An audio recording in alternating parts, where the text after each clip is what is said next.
Salut à toi, c'est Gianni, bienvenue dans ce nouvel épisode. On va parler d'efficacité et de productivité aujourd'hui avec notamment Peter Drucker, que l'on considère aujourd'hui comme l'un des pères du management moderne d'entreprise. Le livre en question s'appelle The Effective Executive, donc l'exécutif efficace, le cadre efficace.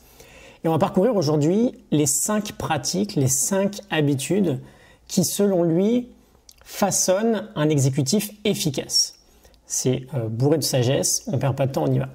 Première idée, c'est tout simplement que si on veut être efficace, on doit précisément savoir comment on dépense notre temps.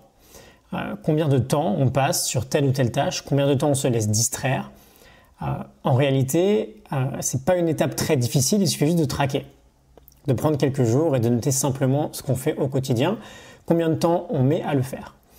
On en parlera plus en profondeur, je pense, dans l'épisode de demain, mais on a tendance à s'organiser en fonction des tâches à faire, ou du moins on a tendance à commencer par réfléchir en fonction de la tâche.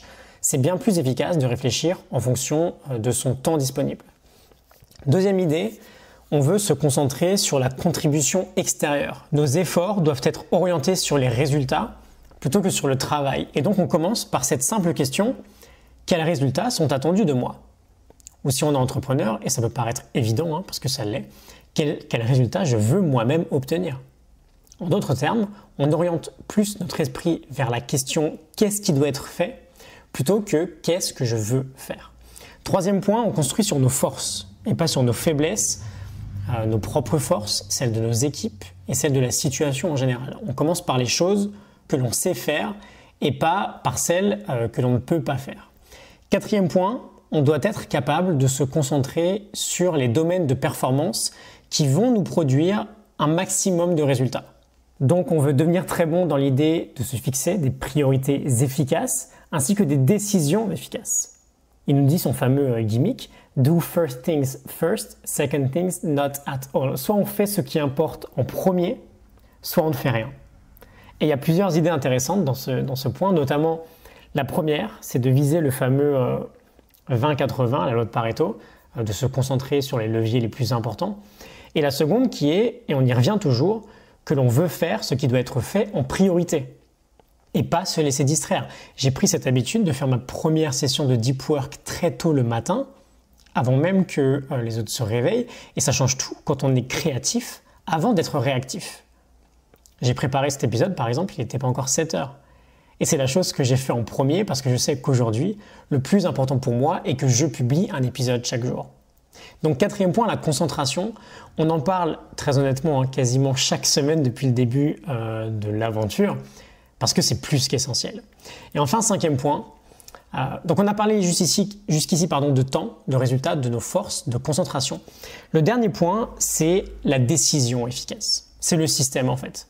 On veut savoir quelles étapes effectuer et dans quel ordre on va les effectuer. Et on s'y tient.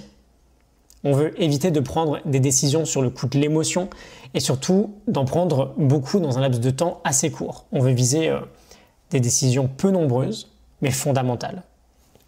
Un dernier mot, ces idées, Peter Drucker nous les partage, je crois, avant les années 70.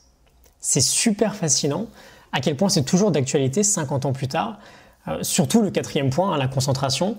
Et il insistait déjà sur l'idée assez simple que tout ça doit devenir des habitudes, évidemment. Ça doit devenir complètement inconscient. L'efficacité, en réalité, c'est très simple. C'est suivre un process encore et encore et en faire quelque chose qui tourne en pilote automatique. Donc, temps, résultat, force, concentration, décision, les 5 points de ce que Peter Drucker appelle l'exécutif efficace, le cadre efficace, qu'on peut appliquer en réalité à toute notre vie, quelle que soit notre situation professionnelle. J'espère que ça te parle. Je te retrouve demain pour un nouvel épisode. Excellente journée à toi. À demain. Salut.